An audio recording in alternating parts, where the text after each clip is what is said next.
मैंने इंट्रो में कहा कि लोग मायूब समझते हैं, थोड़ा सा हेजिटेंट होते हैं किसी साइकियाट्रिस्ट के पास जाते हुए। हमारे मुल्क में ख्याल ये किया जाता है, समझा ये जाता है कि अगर कोई किसी ऐसे डॉक्टर के पास जा रहा है तो यकीनन उसका दिमागी मामला जो है वो ठीक नहीं है। और उस पर भी बड़ी अनफॉर्चुनेट ये है कि अगर कोई किसी फीमेल के साथ ये मसला हो तो उसको बड़ा मायूब समझा जाता है, उसको आइसोलेट कर दिया जाता है। कैसे इस चीज़ को दूर किया जाए? पहले तो मैं ये चाहूँगा ज़रा एक फ़र्क बताइए, क्योंकि आपने पाकिस्तान से बाहर काम किया, क्या कुछ फ़र्क है वहाँ पर? लोग क्या फ्रीक्वेंटली मिलते हैं जैसे दीगर डॉक्टर्स के पास जाते हैं? मैं चाहूँगा ज़रा इसके बारे में देखने वालों को बताया जाए। जी जी बिल्कुल, आई थिंक बहुत अच्छा सवाल है, बहुत अच्छा टॉपिक है और इस पे बात करना बार बार ज़रूरी है, सिर्फ एक दफ़ा नहीं। एक तो ज़मीन आसमान का फ़र्क है बाहर और यहाँ की अप्रोच में।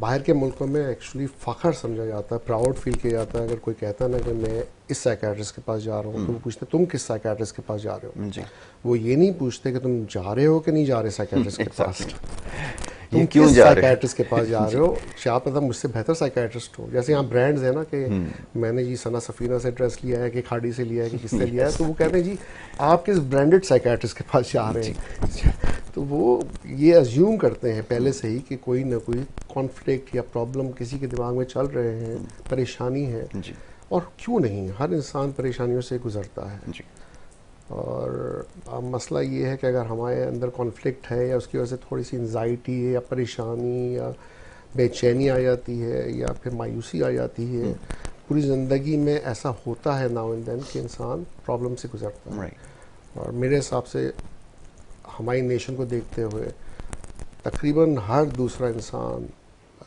या 100 में से 60 से 70 लोग ऐसे होंगे जिनको लाइफ टाइम में एटलीस्ट एक दफ़ा साइकियाट्रिस्ट को दिखाने की ज़रूरत है।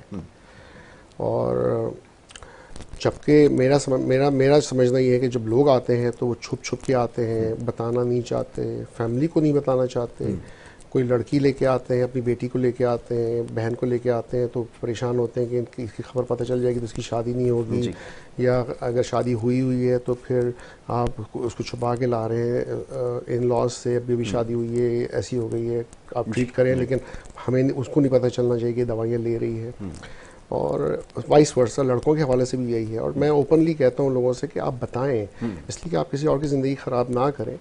ये चीज़ देखें, ट्रांसपेरेंसी जो है ना, ओपननेस और सच बोलना, ये बड़ा ज़रूरी होता है। ठीक है। और ये देखिए, आपके अपने बेटे बेटी में भी कोई ना कोई इश्यूज़ होंगे। जब आप किसी लड़की को लेके आ रहे हैं या किसी लड़के के साथ अपनी बेटी की शादी कर रहे हैं, तो आई थिंक दो तरफा है।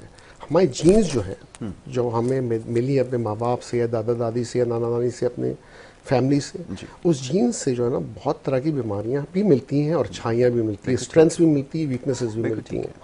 और ये जीन्स ही है जो डिटरमाइन करता है कि क्या पता आपको हार्ट अटैक के चांसेस ज़्यादा हैं या डायबिटीज़ के चांसेस ज़्यादा हैं या किस और जोड़ों की बीमारियों के ज़्यादा हैं। और इसी तरह दिमाग भी तो एक ऑर्गन है, और दिमाग जो है उसके अंदर न्यूरो केमिकल होते हैं, न्यूरो ट्रांसमीटर्स होते हैं। अब इसके इम्बैलेंसेस से अगर सोचने की, महसूस करने की, इमोशंस की और बिहेवियर की प्रॉब्लम्स आते हैं, तो ये न्यूरोकेमिकल इम्बैलेंस की करेक्शन रिक्वायरमेंट है। और प्लस अगर अंडरलाइंग कोई कॉन्फ्लिक्ट है या प्रॉब्लम है, जैसे बचपन से कोई बड़ा हो रहा है बच्चा और वो किसी वजह से नाखुश था या कोई ट्रॉमा से गुजरा था, या माँ बाप ने उसकी सही परवरिश नहीं की, या स्कूलिंग में कोई बुलिंग हुई है, कोई प्रॉब्लम्स हुए हैं, तो वो दिमाग में लॉन्ग टर्म इफेक्ट्स उसके होते हैं। बिल्कुल ठीक है। और उसके कॉन्फिडेंस पे अफेक्ट कर सकते हैं, उसकी लाइफ में वो उसकी अप्रोच क्या है उस पर अफेक्ट कर सकते हैं।